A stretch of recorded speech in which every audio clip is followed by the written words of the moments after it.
사도행전 16장 23절에서 34절까지의 말씀 함께 교독하시겠습니다. 많이 친 후에 옥에 가두고 간수에게 명하여 든든히 지키라 하니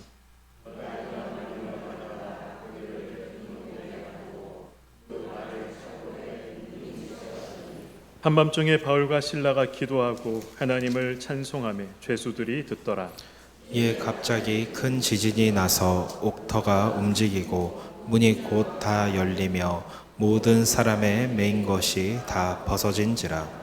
간수가 자다가 깨어 옥문들이 열린 것을 보고 죄수들이 도망한 줄 생각하고 칼을 빼어 자결하려 하거늘 바울이 크게 소리질러 이르되 내 몸을 상하지 말라. 우리가 다 여기 있노라 하니 간수가 등불을 달라고 하며 뛰어들어가 무서워 떨며 바울과 실라 앞에 엎드리고 그들을 데리고 나가 이르되 선생들이여 내가 어떻게 하여야 구원을 받으리이까 하거늘 이르되 주 예수를 믿으라. 그리하면 너와 내 집이 구원을 받으리라 하고 주의 말씀을 그 사람과 그 집에 있는 모든 사람에게 전하더라. 그 밤 그 시각에 간수가 그들을 데려다가 그 맞은 자리를 씻어주고 자기와 그 온 가족이 다 세례를 받은 후 그들을 데리고 자기 집에 올라가서 음식을 차려주고 그와 온 집안이 하나님을 믿음으로 크게 기뻐하니라. 아멘.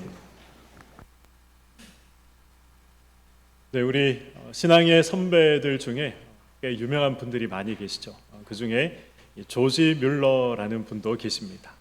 혹시 뭐 한두 번 정도는 다들 들어보셨으리라 생각을 합니다. 그리고 아마 집에 이 조지 뮬러에 대한 이 책도 가지고 계신 분이 계시지 않을까 생각해 봅니다. 이 조지 뮬러 하면 어떤 것이 떠오르십니까? 저는 이 5만 번 기도 응답을 받은 사람, 이러한 문구가 조지 뮬러를 생각하면 가장 먼저 떠오르는 내용입니다. 그가 기도했더니 하나님께서 응답하셨다. 그리고 그 응답의 횟수를 세어보니 5만 번이나 되었다라는 이 이야기는 굉장히 유명한 이야기입니다. 그러나 이 말을 달리 생각하면 어떻게 생각할 수 있습니까? 이 조지 뮬러의 인생 가운데 자신이 해결할 수 없었던 어려운 문제가 무려 5만 번이나 있었다라는 그런 내용으로도 저는 생각할 수 있습니다. 그렇기 때문에 하나님 앞에 기도했고 하나님께서 그의 기도를 들어주셨다라고 생각할 수 있는 것이죠. 5만 번의 문제가 있었기에 그는 5만 번의 응답, 5만 번의 기적을 체험할 수 있었던 것입니다. 오늘 본문의 사건이 바로 그것을 말씀하고 있습니다. 문제가 있어야 우리의 삶 가운데 기적도 일어날 수 있다는 것이죠. 배고픈 문제가 있을 때 오병이어의 기적이 일어나지 않았습니까? 풍랑이 있을 때 풍랑이 잠잠해지는 기적이 일어나지 않았습니까? 병이 있어야 그 병이 치유되는 기적도 일어날 수 있는 것입니다. 죽음이 있어야 부활의 기적이 우리에게 있을 수 있는 것이죠. 그러나 모든 문제가 기적으로 다 연결되는 것은 아닙니다. 문제가 기적으로 연결되기 위해서 반드시 중요한 것 하나가 있어야 합니다. 그 중요한 것이 무엇인가? 오늘 말씀을 통해 함께 나누고자 합니다. 바울이 귀신 들린 여종에게 이 귀신을 내어 쫓아내자 이 여종을 소유했던 주인들이 이 노발대발했다라는 것, 우리가 지난 시간에 말씀을 통해 함께 살펴봤습니다. 억울한 누명을 쓰고 그리고 매를 맞고 바울과 실라가 옥에 갇히게 되는 것이죠. 오늘 본문 23절을 보시면 간수에게 명하여 바울을 든든히 지키라라고 기록되어 있습니다. 이 든든히라는 말은 확실하게, 견고하게라는 이러한 이제 헬라적인 의미가 있습니다. 바울을 확실하게 가두어라. 바울을 견고하게 가두어라. 지금 이렇게 말씀하고 이야기를 하고 있는 것이죠.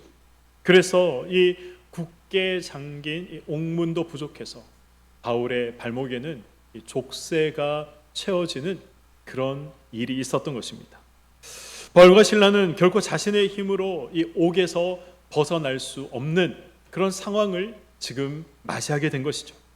이 완벽한, 어떻게 본다면 이 완벽한 절망의 상황 가운데, 도무지 희망이 보이지 않는 그런 상황 가운데 바울과 실라가 갇히게 되었던 것입니다.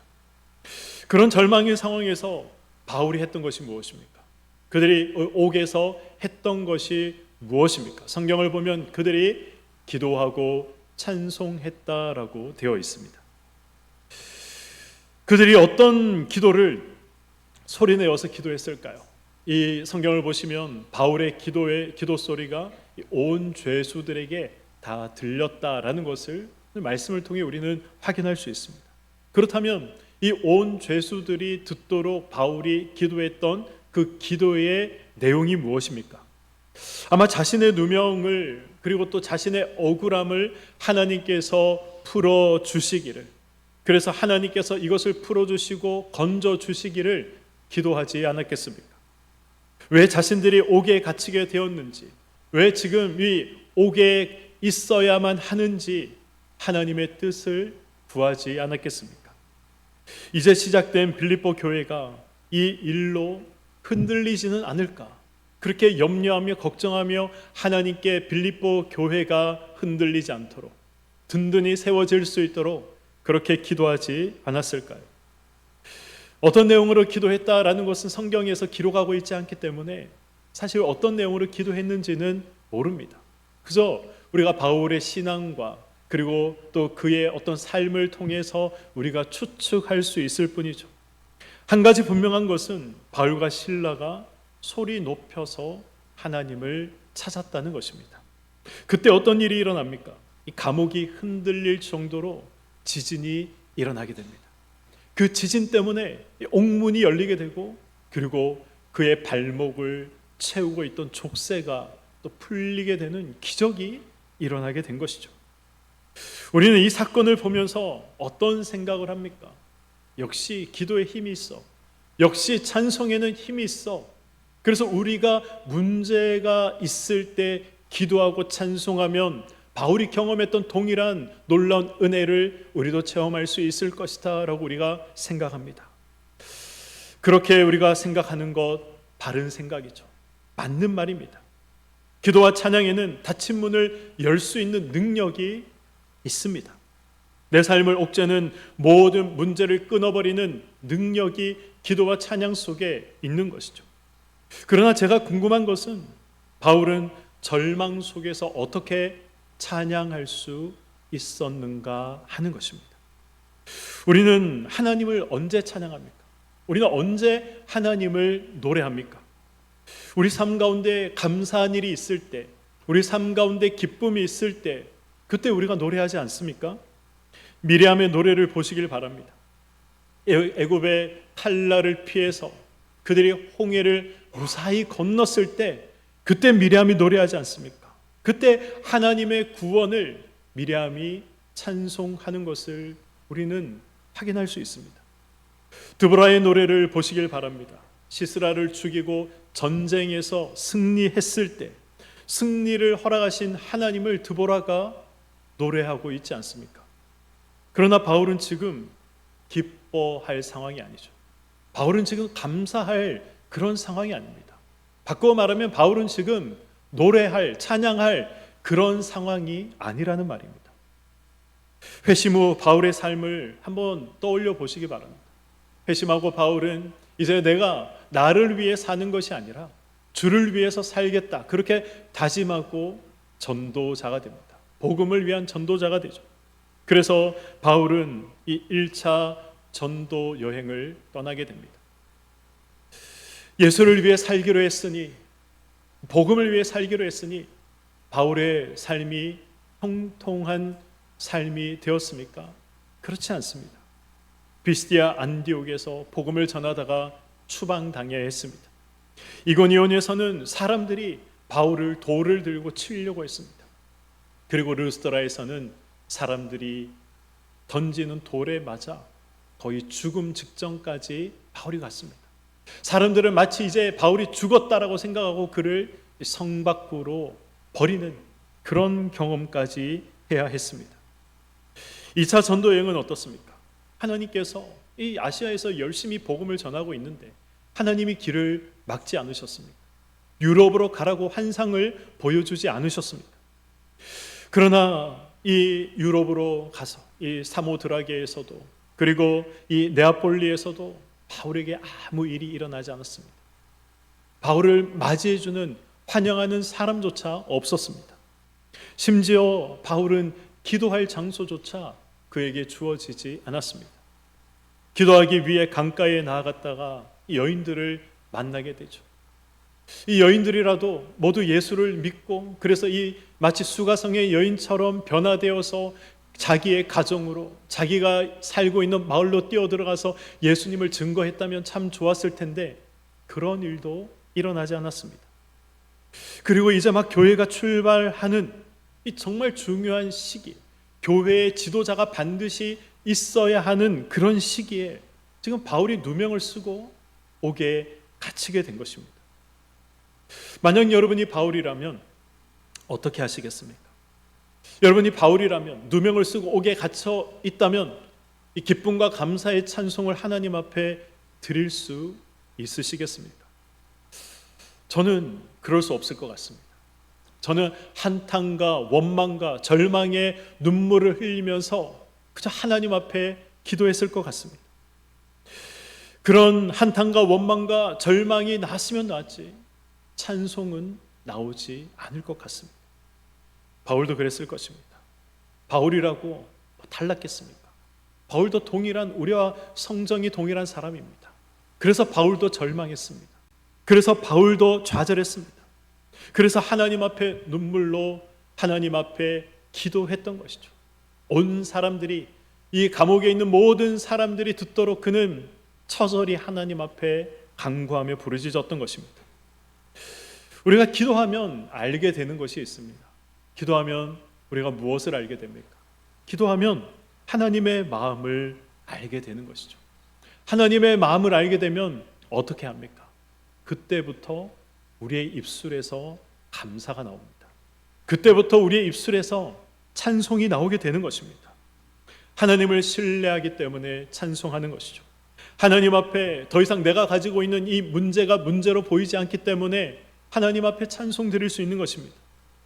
혹시 아직 이런 경험이 한 번도 없다, 나의 기도가 찬송으로 이어진 적이, 나는 그런 경험을 해본 적이 없다라고 생각하시는 분들은, 경험이 없는 분들은 죄송하지만 아직 제대로 된 기도를 하나님 앞에 드려보지 못해서 그런 것입니다.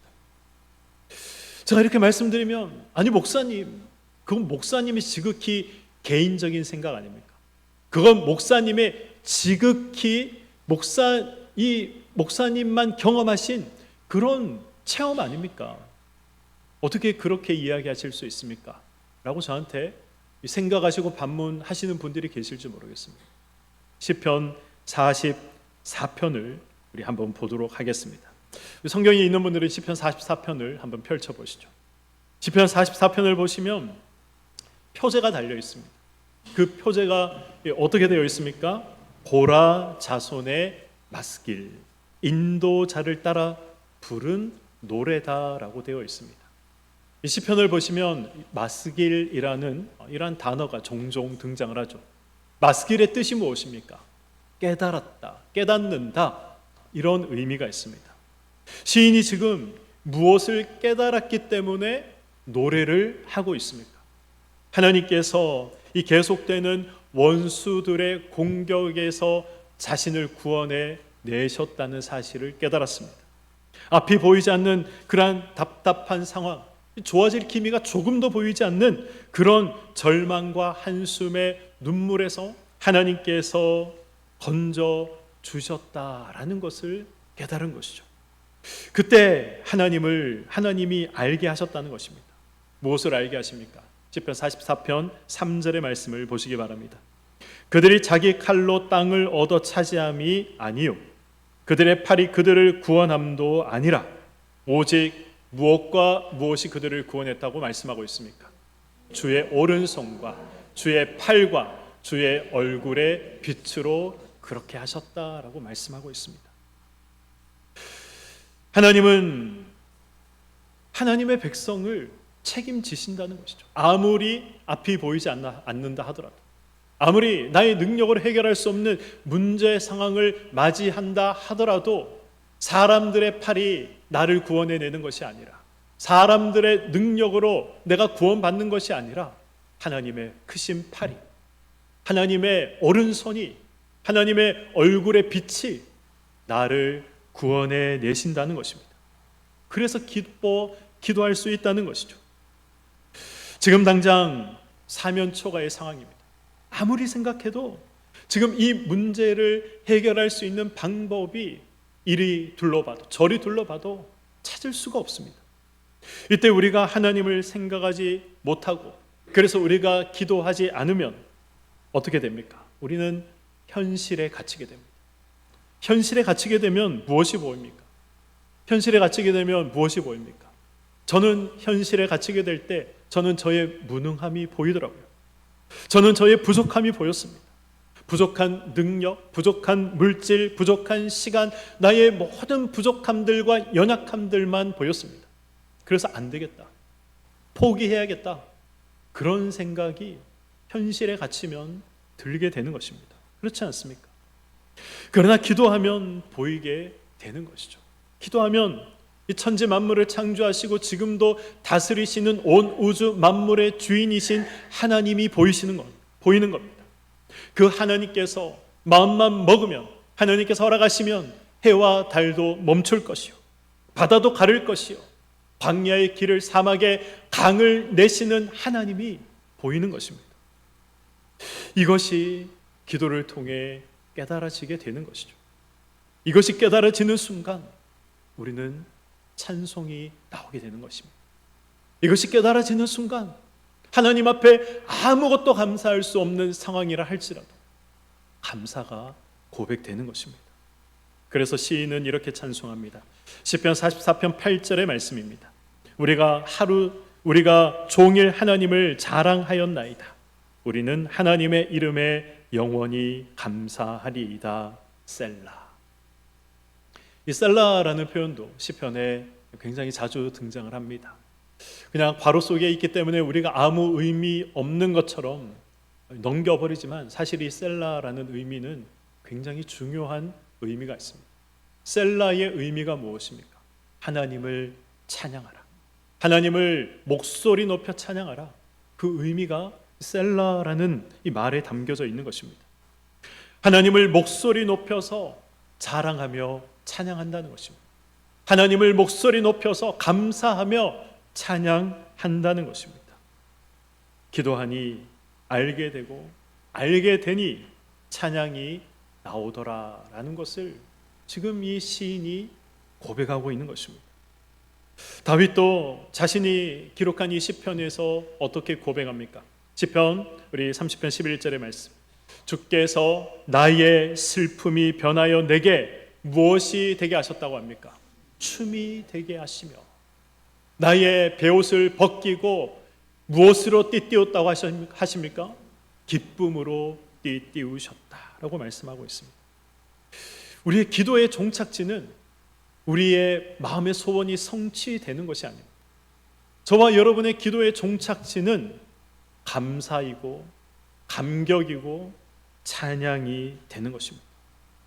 저에게 종종 그렇게 묻는 분들이 계십니다. 목사님, 기도는 언제까지 해야 합니까? 그렇게 저에게 질문해 오시는 분들이 계십니다. 기도는 언제까지 해야 됩니까? 기도는 내 입술에서 찬양이 나올 때까지 하는 것입니다. 슬픔과 좌절의 눈물이 아니라 기쁨과 감사의 눈물이 나올 때까지 해야 하는 것이 기도입니다. 바울이 전도를 하면서 한 가지 알게 된 사실이 있습니다. 무엇을 알았을까요? 고린도후서 1장 8절과 9절의 말씀을 한번 보도록 하겠습니다. 형제들아, 우리가 아시아에서 당한 환난을 너희가 모르기를 원하지 아니하노니. 바울은 아시아에서 어떤 환난을 당했습니까? 바울이 이제 이 아시아에서 복음을 전한 것은 1차 전도 여행 때 주로 아시아에서 복음을 전했습니다. 앞에서 제가 말씀드린 것처럼 아시아에서 바울이 어떤 환난과 어려움을 당합니까? 사람들에게 내어 쫓김을 당합니다. 돌에 맞아 죽음 직전까지 가고 사람들이 또 그를 성밖에 내다 버리는 그런 아픔을 경험하게 됩니다. 그때 당한 고통이 얼마나 극심했다라고 말합니까? 오늘 본문 우리 고린도후서 1장 8절 후반절을 보시면 힘에 겹도록 심한 고난을 당하여 살 소망까지 끊어졌다라고 고백하고 있는 것이죠. 바울은 소망이 끊어진 이 자신의 상태를 또 이렇게 비유합니다. 9절을 한번 보도록 하겠습니다. 우리는 우리 자신이 사형 선고를 받은 줄 알았으니, 이 사형 선고를 받고 이제 살 소망이 나에게는 없다라고 생각될 정도로 바울은 지금 이 모든 소망이 끊어진 그런 고통을 전도하면서 경험해야 했다는 것입니다. 이 바울이 당한 그러한 고난들, 고통들은 그저 힘들었겠구나 정도가 아니라 이제 바울이 살기를 포기했구나, 그 정도로 힘든 고난이었습니다. 그러나 이 고난을 통해서 바울이 깨닫게 된 것이 무엇입니까? 계속해서 이어지는 말씀을 보시면 이는 우리로 자기를 의지하지 말고 오직 죽은 자를 다시 살리시는 누구를 의지하게 함이라 라고 말씀하고 있습니까? 하나님만 의지하게 하심이다 라고 말씀하고 있습니다. 고난과 고통을 하나님께서 경험하게 하신 이유, 이 살 소망조차 다 사라지게 만드신 그 이유가 무엇인가 하면 하나님만 의지하도록 하기 위해서였다라고 바울이 고백하고 있는 것이죠. 바울이 이 1차 전도 여행 때 이 사실을 알게 되었습니다. 하나님을 의지하는 자가 이 문제 앞에서 할 수 있는 것은 기도밖에 없습니다. 우리는 중요한 문제를 앞두고 그리고 또 중요한 선택과 결정을 하기에 앞서서 어떤 말들을 합니까? 기도합시다. 기도합시다. 이 말들 하지 않습니까? 우리가 문제 앞에서 중요한 선택 앞에서 기도해야 된다는 사실 모르는 사람이 누가 있습니까? 신앙생활을 어느 정도 한 사람들은 다 알고 있는 말이고 또 다 한 번쯤은 해봤던 말 아니겠습니까? 그러나 저는 때로는 이 기도합시다라는 이 말이 이 민들레 홀씨처럼 너무나도 가볍게 들릴 때가 있습니다. 제대로 기도하지 않습니다. 필사적으로 기도하지 않습니다. 그래서 문제를 그대로 안고 살아가는 것이죠. 기도가 찬양으로 이어지는 이 놀라운 은혜를 체험하지 못한 채 신앙생활 하는 것입니다. 바울은 감옥에 있는 모든 자들이 다 듣도록 기도했습니다. 바울에 있는 모든 자들이 이 감옥에 있는 모든 자들이 다 듣도록 기도했다라는 이 말은 바울이 이 목소리를 높여서 필사적으로 기도했다는 것입니다. 그래서 어떤 일이 일어납니까? 갑자기 큰 지진이 일어나더니 옥문이 열리고 족쇄가 벗겨지는 그러한 놀라운 기적이 일어났던 것입니다. 잠을 자고 있는 간수가 깜짝 놀랐죠. 그래서 황급히 감옥 안을 들여다보니까 이 옥문이 다 열려 있었습니다.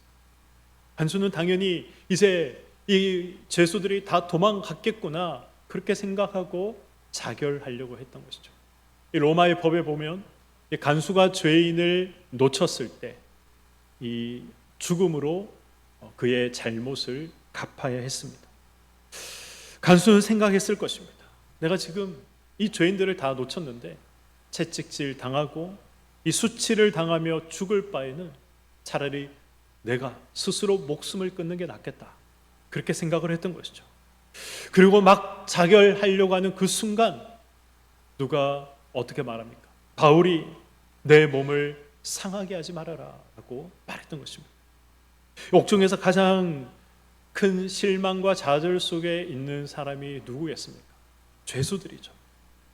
그런데 그 죄수가 도망가지 않고 그대로 있었던 것입니다.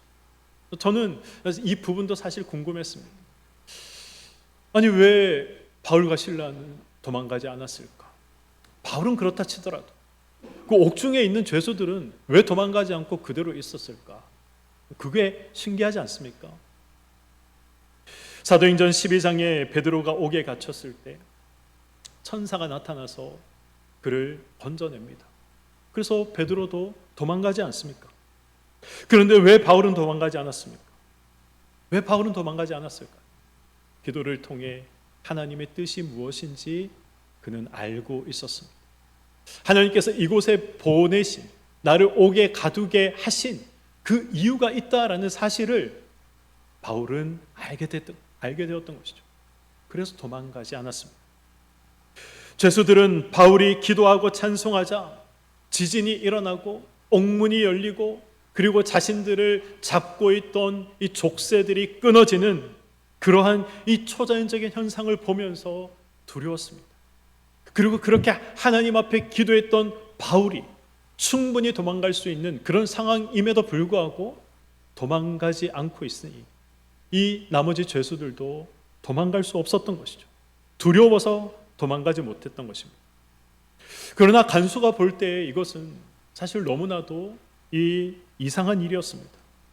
자결하고자 할 만큼 절망적인 상황을 맞이한 간수에게 살 수 있는 기회, 도망갈 수 있는 기회가 생겼음에도 불구하고 죄수들이 도망가지 않고 그대로 그 자리에 앉아 있었다, 옥 안에 있었다라는 것은 간수에게는 굉장히 충격적인 사건이었습니다. 바로 이 상황에서 무슨 말을 합니까? 바로 이 상황에서 바울에게 무슨 말을 합니까? 내가 어떻게 해야 구원을 받을 수 있습니까? 라고 묻고 있는 것입니다. 이 질문은 신앙을 가지고 있는 저와 여러분의 입장이 아니라 간수의 입장에서 생각해 볼 필요가 있습니다. 간수가 지금 자결하려고 했던 이유가 무엇입니까? 자기가 살아가고 있는 이 현실에서는 도무지 탈출구가 보이지 않았기 때문에 그렇습니다. 도무지 해결책이 없었기 때문에 그렇습니다. 그래서 죽어야겠다라고 생각하고 자결을 마음먹었던 것이죠. 저는 오늘 사건에 등장하는 바울이나 오늘 사건에 등장하는 간수나 동일한 상황 속에 있었다라고 생각됩니다. 그렇지 않습니까? 바울과 간수가 처한 이 어려움의 그 모습, 어려움의 그 형태는 다를 수 있습니다. 그러나 자신의 능력으로 해결할 수 없는 문제였다라는 것은 동일한 공통점을 가지고 있는 것이죠. 바울이 가진 문제는 무엇입니까? 족쇄가 채워져서 옥에 갇히게 된 문제입니다. 그리고 이 문제는 바울의 힘으로, 바울의 능력으로 해결할 수 없는 문제였습니다. 간수가 가진 문제는 무엇입니까? 죄수들이 모두 도망간 문제죠. 물론 이 간수의 착각이지만 만약에 도망갔다면 이 문제는 간수가 해결할 수 없는 문제였습니다. 자신의 능력으로 해결할 수 없는 문제 앞에서 바울과 간수는 왜 이렇게 차이 나는 반응을 보였습니까? 바울은 절망이 찬양으로 바뀔 때까지 기도했습니다. 간수는 방법이 보이지 않아 자결하고자 했습니다. 왜 이런 차이가 나는 것입니까? 바울은 지금 직면하고 있는 문제, 또 보이는 문제가 다가 아니다라는 것을 알고 있었습니다. 이 세상보다 더 큰 세상이 있고 이 세상에 존재하는 사람보다 더 큰 능력을 소유하신 분이 계신다라는 사실을 알았습니다. 그래서 바울은 기도했던 것이죠. 이 모습을 본 간수는 어떻게 그럴 수 있느냐, 어떻게 그것이 가능하냐, 그것이 몹시도 궁금했던 것입니다. 그러한 이 마음을 담아서 그의 이 어떻게 그럴 수 있을까, 어떻게 그것이 가능할 수 있을까라는 그의 이 궁금함을 담아서 내가 어떻게 해야 구원받을 수 있습니까? 라고 바울에게 질문했던 것입니다. 그리고 그 질문에 대한 답으로 바울은 어떻게 이야기합니까? 주 예수를 믿으라. 그리하면 너와 내 집이 구원을 받으리라 하고 그 유명한 말씀을 그때 이 간수에게 하게 된 것입니다. 주 예수를 믿으라. 그리하면 너와 내 집이 구원을 얻을 것이다. 이 말씀의 의미가 무엇입니까? 이 말씀은 예수를 믿으면 죄 사함 받아 하나님의 백성이 된다라는 말씀이죠. 동시에 우리가 알고 있는 세상이 다가 아니다. 눈에 보이는 것이 전부가 아니다라는 말씀입니다. 우리가 생각하는 것이 전부가 아니다. 우리의 생각보다 더 큰 생각을 가지고 계신 분이 나의 삶을 인도하고 계신다. 그 의미도 여기에 포함되어 있는 것입니다. 보이는 세상과 보이지 않는 세상을 다스리시는 하나님이 계십니다. 문제를 기적으로 바꾸시는 능력의 하나님이 계십니다. 이 사실을 믿어야 이 땅에서 우리가 겪는 이생의 문제는 기적이 되는 것이고, 우리 내생의 삶은 기쁨의 삶이 되는 것입니다. 이 모든 것이 예수를 믿어야 우리에게 주어지는 것입니다. 말씀을 맺도록 하겠습니다. 바울과 간수는 동일하게 스스로 해결할 수 없는 문제를 가지고 있었습니다. 그러나 바울에게 그 문제는 기적으로 연결되었지만 간수에게는 이 문제가 스스로 목숨을 끊는 것으로 연결되었던 것입니다. 바울은 무엇이 있었기에 문제가 기적으로 연결되었고, 이 간수에게는 무엇이 없었기에 문제가 목숨을 끊는 것으로 연결되었습니까?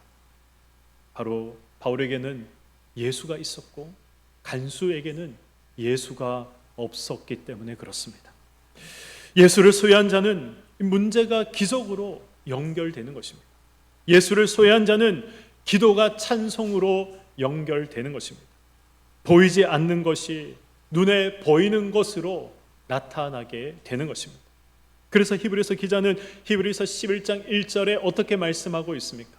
우리 다 함께 한 목소리로 읽어보도록 하겠습니다. 시작. 믿음은 바라는 것들의 실상이요 보이지 않는 것들의 증거니. 아멘. 믿음이란 지금 칼자루를 쥐고 흔드는 것, 휘두르는 것, 눈에 보이는 것, 이것이 전부가 아니다. 그것이 나를 좌우할 수 없다. 이 사실을 보는 영적인 시각이 믿음인 것입니다. 우리에게 이 영적인 시각이 필요한 것이죠. 믿음을 가졌다 하는데 이 영적인 시각이 없으면 어떻게 하겠습니까? 이 영적인 시각이 필요합니다. 그때 기도가 찬송으로 연결되는 것이고, 그때 문제가 기적으로 연결되는 것입니다. 믿음이란 무엇인가? 나는 믿음이 있는가? 하나님께서 원하시는 그런 영적인 시각이 있는가? 우리는 항상 점검할 필요가 있는 것입니다. 저와 여러분은 예수를 소유한 그런 사람들입니다. 예수를 소유한 자는 이 간수의 시각이 아니라 바울이 가졌던 시각으로 문제를 봐야 하는 것입니다. 사탄이 우리의 마음과 생각을 가리지 않도록, 세상의 유혹과 시험에 우리가 지지 않도록 우리는 날마다 깨어 기도하고 날마다 깨어 하나님을 향해 있어야 하는 사람들입니다. 바로 그때 기도가 찬송이 되는 것이고 문제가 기적이 되는 것입니다. 이 문제가 기적으로 변화되는 은혜를 반드시 체험하는 저와 여러분이 되기를 소망합니다. 어떤 문제가 있으십니까? 내 힘으로는 도무지 해결할 수 없다. 그렇게 보이는 그 현실의 문제가 무엇인지 저는 잘 모릅니다. 그러나 그런 문제가 있다면 현실에 갇혀서 하나님을 바라보지 못하는 그런 불쌍한 신앙생활 하지 마시고 하나님을 보시기 바랍니다.